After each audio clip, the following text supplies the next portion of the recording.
Lisa Matich with Resource Investing News. I'm down at the Vancouver Resource Investment Conference. Here with me today is the Honorable Darrell Pasloski, Premier of the Yukon. Thank you for joining. So there's been quite a bit of excitement about the gold rush in the Yukon, and prospects in recent years have changed. Some are calling it a second gold rush. So where does that stand today? Well, Yukon, we know, has some great high-grade deposits of many different minerals.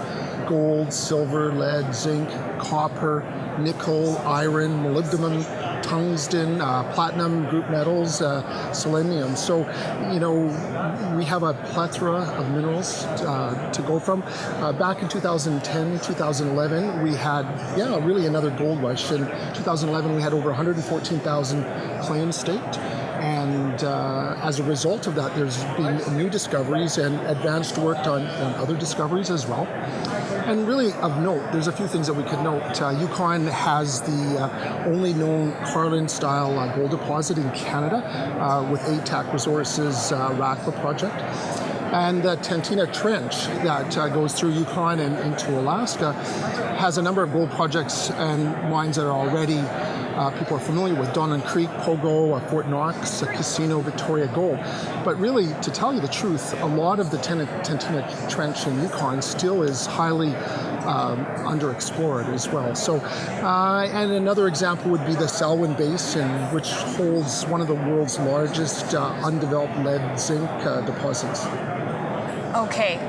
And First Nations across Canada are having an increasing impact on the mining industry and on how policies move forward and things are navigated. So could you give me a sense of the climate in the Yukon and how industry and the government are working together with that? Yukon is really at the vanguard of modern land claims in Canada. We have 14 First Nations in Yukon. 11 of them have self-government land claim agreements.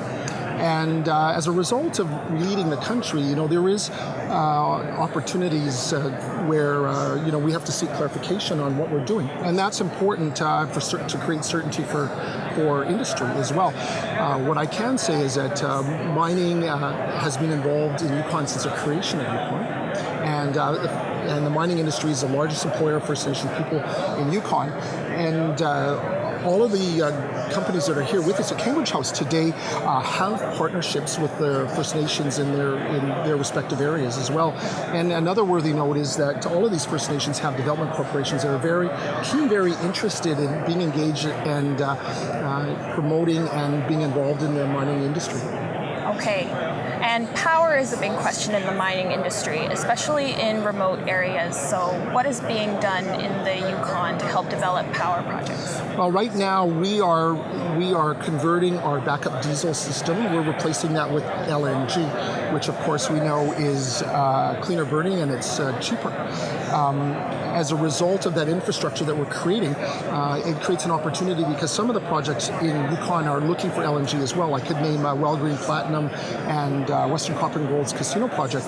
So by us doing this work now really helps, for example, to create a primary supply chain that they could also tie into.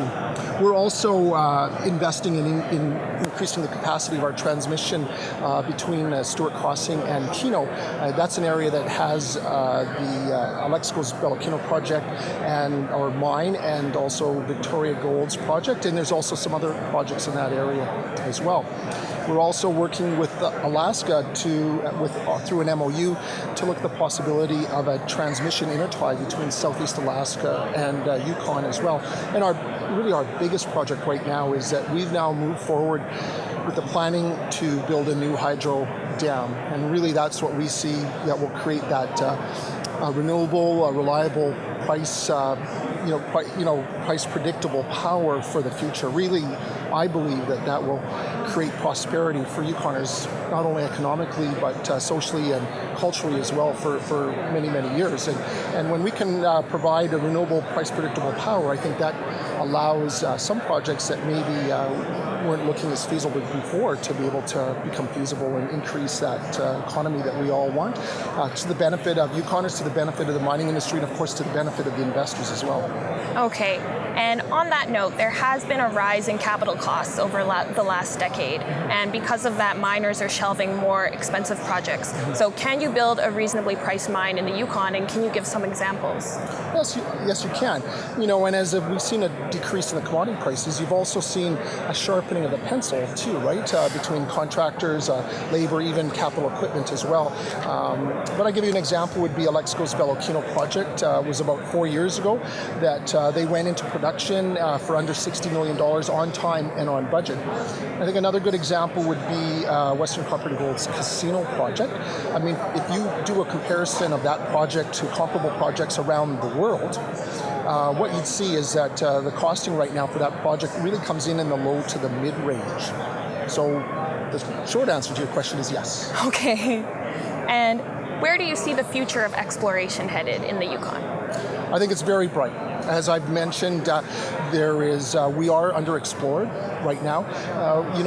There's over 2,700 mineral occurrences in Yukon, and that's only covering an area of about 10 to 12% of Yukon's landmass. So there's a lot of opportunity. We're situated in a very geopolitically stable environment with a government that's very supportive from a policy perspective of the mining industry. We're working with the mining industry to ensure that we get things done properly. So, some examples of investment in this last year, I could mention Wellgreen Platinum and Camanach Gold, who are two of only 26 companies that are involved with the TSX Venture Exchange that were identified to be able to get more than $10 million of investment in 2014, which is quite significant. And I think what it does is it really speaks to those projects, but also speaks to the investment in projects in Yukon as well. Okay, and what else is the government doing to help facilitate investment and spending in mining projects in the Yukon? Well, a number of things. I think infrastructure is a big one. This fiscal year right now, we have our largest transportation capital budget in Yukon's history. So we're investing in our roads and bridges and our airports. We're also investing in telecommunications. As I told you, we're investing in energy as well. But we're also looking at our regulatory processes, our permitting processes, to try to make them as efficient as we can. We've also created what we call the Center for Northern Innovation in Mining, and that's to train Yukoners to be ready for those jobs that are out there. So wherever we have some control, that's where we're working right now to ensure as we come out of what has been a downturn that we're in a great position for Yukoners, for mining companies, of course, for investors as well. Thanks for joining me, Darrell. It's a pleasure. For Resource Investing News, I'm Teresa Madden.